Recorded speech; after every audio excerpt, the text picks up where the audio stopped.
பிரதானமாய் சொல்லுகிற புத்தி என்னவெனில், எல்லா மனுஷருக்காகவும் விண்ணப்பங்களையும் ஜெபங்களையும் வேண்டுதல்களையும் ஸ்தோத்திரங்களையும் பண்ண வேண்டும். நாம் எல்லா பக்தியோடும் நல்லொழுக்கத்தோடும் கலகமில்லாமல் அமைதலுள்ள ஜீவனம் பண்ணும்படிக்கு ராஜாக்களுக்காகவும் அதிகாரம் உள்ள யாவருக்காகவும் அப்படியே செய்ய வேண்டும். 1 தீமோத்தேயு 2வது அதிகாரம் முதல் 2 வசனங்கள்.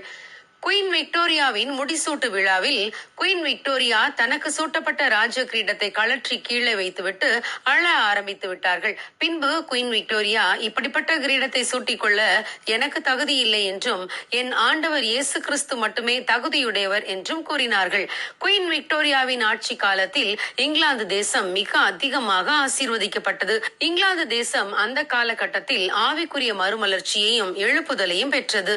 ஞாயிற்றுக்கிழமைகளில் தெருக்கள் ஆலயம் செல்லும் கூட்டத்தினால் நிரம்பி வழிந்தது. எல்லா ஆலயங்களிலும் மக்கள் கூட்டம் அலைமோதியது. அநேக ஊழியர்கள் இங்கிலாந்து தேசத்திலிருந்து உலகின் பல பகுதிகளுக்கும் மிஷனரிகளாக கடந்து சென்றனர். ஆம் பிரியமானவர்களே, இயேசு கிறிஸ்து எங்கு உயர்த்தப்படுகிறாரோ அங்கு ஜனங்கள் ஆசீர்வதிக்கப்படுவார்கள், ரட்சிக்கப்படுவார்கள், தேசம் எழுப்புதல் அடையும். தேசத்தை ஆளுகை செய்கிறவர்கள் தங்கள் வாழ்வில் தேவனை மகிமைப்படுத்துகிறவர்களாகவும் தேவனுக்கு பயந்து அவருக்கு பிரியமான வாழ்க்கை வாழுகிறவர்களாகவும் இருந்தால் அந்த தேசம் ஆசீர்வதிக்கப்படும். நம்முடைய தேசத்திலும் தேவனுக்கு பயந்தவர்கள் ஆளுகை செய்யும் போது தேசம் சுபிட்சம் அடையும். எனவே நாமும் நம் தேசத்தை ஆளுகிறவர்கள் ரட்சிக்கப்படும்படி இடைவிடாமல் ஜெபிக்க வேண்டும். உலகம் முழுவதிலும் இதே ஜெபத்தை பல தேசத்து ஜனங்களும் செய்கிறார்கள்.